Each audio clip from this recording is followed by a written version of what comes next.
Hello friend, welcome to my channel. আজ আমি তোমাদের সাথে শেয়ার করব মুসুরির ডালের বড়া। এর জন্য প্রথমে আমি এখানে নিয়েছি মুসুরির ডাল। মুসুরির ডালগুলো আমি ধুয়ে 2 ঘন্টা আগে ভিজিয়ে রেখেছিলাম, তাহলে বাটতে সুবিধা হয়। এরপর আমি ডালগুলো শিলনোড়ায় বেটে নেব। আপনারা এই ডালগুলো মিক্সিতেও বেটে নিতে পারেন। ডালগুলো আমার বাটা হয়ে গেছে। এরপর আমি একটি পাত্রে ঢেলে নেব। এরপর আমি এর মধ্যে দেব পেঁয়াজ কুচি।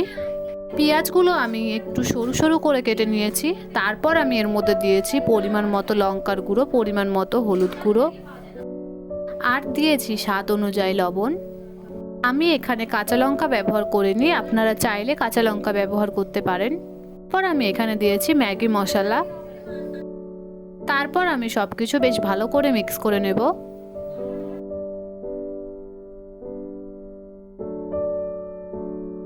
এই ডোটা মাখানোতে কিন্তু জল ব্যবহার করবেন না। ডোটা আমার তৈরি হয়ে গেছে।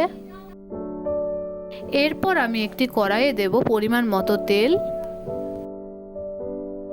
তেলটা গরম হয়ে আসলে তারপর এর মধ্যে দিয়ে দেবো ডোগুলো অল্প অল্প করে।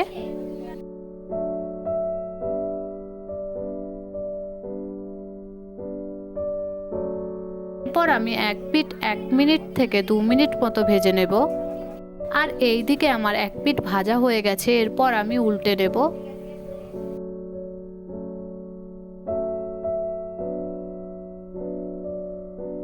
পর আমি আরেক পিঠও 2 মিনিট মতো করে ভেজে নেব। এরপর আমি আরেকবার উল্টে নেব। আমার এই ভাজা তৈরি হয়ে গেছে। এরপর আমি তেলটা অল্প অল্প করে ঝরিয়ে একটি পাত্রে তুলে নেব। তারপর আমি আবার ওই তেলে বাকি বড়াগুলো তৈরি করে নেব, মানে ভেজে নেব। এরপর আমি একই রকমভাবে বাকি বড়াগুলো ভেজে নেব। আমি এগুলো ভেজে নিই, তারপর তোমাদের সাথে আবার দেখা হচ্ছে। মুসুরির ডালের বড়া আমার তৈরি হয়ে গেছে।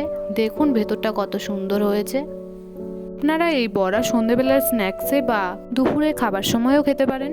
আপনাদের যদি আমার ভিডিও ভালো লাগে তাহলে লাইক, কমেন্ট, শেয়ার, সাবস্ক্রাইব করবেন।